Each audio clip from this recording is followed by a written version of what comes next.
क्या लगता है आपको कि यहाँ से बिटकॉइन ज़ीरो हो जाएगा या बिटकॉइन ख़त्म हो जाएगा? पर मार्केट में कुछ ऐसा ही सुनने को मिल रहा है। क्या आपको ऐसा लगता है कि मार्केट यहाँ से ज़ीरो हो सकता है? क्या कहीं से यह बात आप लोग को जायज़ लग रही है कि मार्केट यहाँ से ज़ीरो हो जाएगा? बिटकॉइन जैसा एक बड़ा एसेट क्लास, इथेरियम, सोलाना, क्या इतनी आसानी से ये ज़ीरो हो जाएगा? ऐसा बिल्कुल भी नहीं दोस्तों। देखिए, इसमें कुछ ऐसे लोग होते हैं जो अपने फ़ायदे के लिए दूसरों का नुकसान हो जाए तो उनको परवाह नहीं होती है। मैं ऐसा क्यों कह रहा हूँ कि बिटकॉइन एक सीरीज में चलता है। सीरीज मतलब एक उसका अप ट्रेंड भी होता है और डाउन ट्रेंड भी होता है। पर आप लोगों ने एक बात नोटिस नहीं करी होगी, मैं आपको बताता हूँ। जब हमारा मार्केट टॉप से लगभग 1,26,000 से 25,000 डॉलर से गिर के लगभग आ गया था 80,000 डॉलर के आसपास। 80,000 डॉलर से सिर्फ 10,000 पॉइंट ऊपर आया 90,000 के आसपास। 90,000 से जब डाउन आया ये आ गया 60,000 के आसपास। ये दो मेजर फॉल थे हमारे लिए, ठीक है। इस फॉल में किसी ने ये नहीं बताया होगा कि यहाँ से मार्केट गिरने वाली है। इतना करेक्शन के बाद भी कोई इतना हो हल्ला नहीं मचा मार्केट में कि मार्केट अभी यहाँ से और डाउन ट्रेंड में चली जाएगी, ठीक है। फिर उसके बाद क्या होता है, जब हम अपना ये लो ब्रेक करते हैं 80,000 का, फिर से यहाँ से करीब 20,000 पॉइंट का फॉल आता है। फिर भी इतना हो हल्ला नहीं मचता है कि मार्केट में अब और करेक्शन होनी है। अब जब मार्केट इतना ज़्यादा क्रैश कर चुका है तो अब लोग यहाँ पे कह रहे हैं कि मार्केट ज़ीरो हो जाएगी, मार्केट और डाउन जाएगी। ये होता है बड़े और जिसको हम बिग प्लेयर बोलते हैं उनकी एंट्री और एग्जिट लेने का समय, ठीक है। यहाँ पर आप देख रहे हैं कि मार्केट लगभग 60,000 डॉलर का लो लगा चुका है।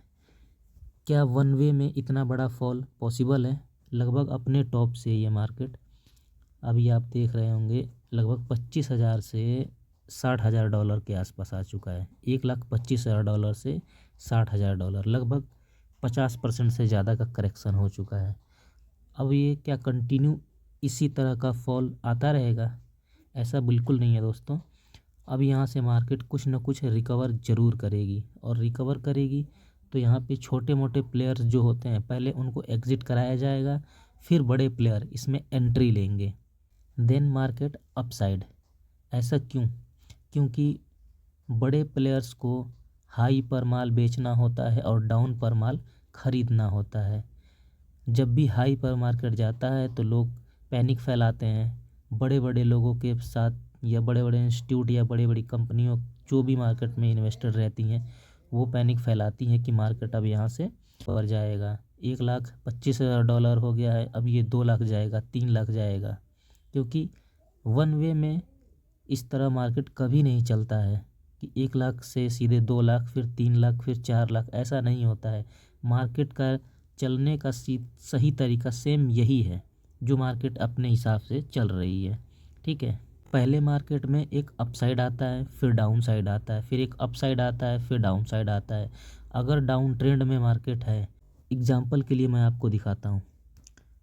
अब हमारा मार्केट में ये एक हाई बना 1,25,000 डॉलर के आसपास। उसके बाद हम गिर के आ जाते हैं 1 लाख।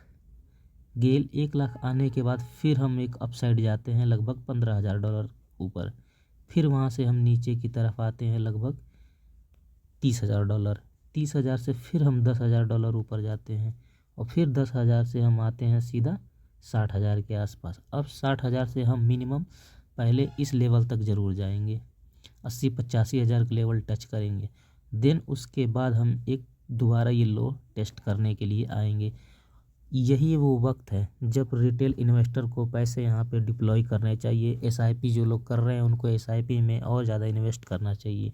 लेकिन होता क्या है, अब मार्केट को यहाँ पे अब बड़े इंस्टीट्यूट को घुसने के लिए बड़ा अमाउंट डालना पड़ता है। बड़ा अमाउंट डालने के लिए वहाँ सेलर भी चाहिए होते हैं। सेलर दो तरीके के होते हैं। एक तो पहले से जो बाई करके बैठे हैं उनको पैनिक करवाओ। पैनिक करवाने का मतलब उनको ये खबर फैलाओ कि अब मार्केट यहाँ से और डाउन जाएगी और डाउन हो जाएगी। तो वो जो बायर हैं वो सेलर में कन्वर्ट होंगे। जब वो सेलर में कन्वर्ट होंगे और फिर एक नए सेलर आएंगे जो यहाँ से भी मार्केट को शॉर्ट करने की सोचेंगे, तब जाके बड़े इंस्टीट्यूट वगैरह यहाँ पे जितनी उनको ज़रूरत है फिर वो उतनी क्वांटिटी वहाँ से बाई करते हैं। 1000-2000 पॉइंट के लिए उनके लिए कोई मायने नहीं रखता है। तब वो धीरे धीरे माल यहाँ पर इकट्ठा करेंगे अपना, और फिर जाके मार्केट कुछ दिनों में ऊपर की साइड जाना शुरू हो जाएगा।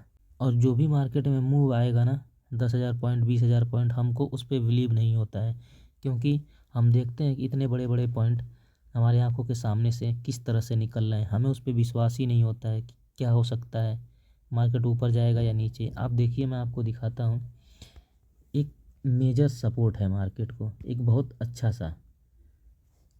बड़े टाइम फ्रेम पे हम चलते हैं, फिर देखते हैं वहाँ पे क्या सीन है। देखिए, हम 1 वीक के चार्ट पर आ गए। ठीक है, 1 वीक के चार्ट पे हमारा ये वाला एरिया देखिए, ये था कंसोलिडेशन का जोन 2024 के आसपास।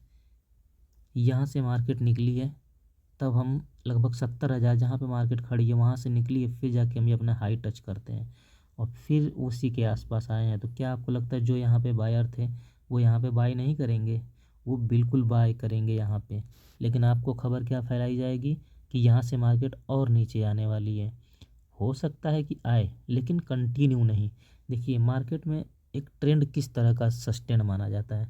यहाँ कंसोलिडेशन हुआ, मार्केट ऊपर गई, फिर नीचे आई, यहाँ से फिर ऊपर गई, फिर नीचे आई। अब यहाँ से नीचे आई है तो इसका नीचे का कंटिन्यूशन बना, यहाँ से ऊपर गई, अब ये डाउन ट्रेंड में। अब ये डाउन ट्रेंड को अगर फॉलो करना है तो इसको ऊपर जाना पड़ेगा, ऊपर जाके फिर नीचे आ सकता है। इस तरह से मार्केट अपने चाल को कंटिन्यू करती है। लेकिन हमको क्या पैनिक फैला दिया जाता है कि मार्केट, अभी देखिए इसकी चाल में गिरावट, किस प्रकार की फॉल आया हुआ है, बिल्कुल सीधी लकीर में। इस तरह से मार्केट नहीं चलती है। जिगजैग जिगजैग जिगजैग करते हुए ही मार्केट ऊपर या डाउन साइड में जाएगी। तो अभी हमारे लिए यहाँ पे क्या है, हमारे लिए यहाँ पे सेल साइड की अपॉर्चुनिटी नहीं है। सेल साइड में अगर नीचे थोड़ा बहुत डिप मिले तो वहाँ पे बाई करने की कोशिश करो। ट्रेडिंग के पर्पस से नहीं बता रहा हूँ मैं, एक इन्वेस्टमेंट के पर्पस से बता रहा हूँ। जो लोग SIP करते हैं, जो लोग इन्वेस्टमेंट करते हैं बिटकॉइन में, वो लोग यहाँ पे, क्योंकि आने वाले समय में बिटकॉइन नीचे नहीं ऊपर की तरफ ही जाएगा। बिटकॉइन हो, इथेरियम हो, सोलाना हो, रिप्पल हो, जो भी बढ़िया बिटकॉइन के अलावा जो भी बढ़िया कॉइन्स हैं, उन सब में आप इन्वेस्टेड ज़रूर रहिए। ये वीडियो आपको कैसे लगी आप कमेंट करके ज़रूर बताइएगा। थैंक यू, धन्यवाद।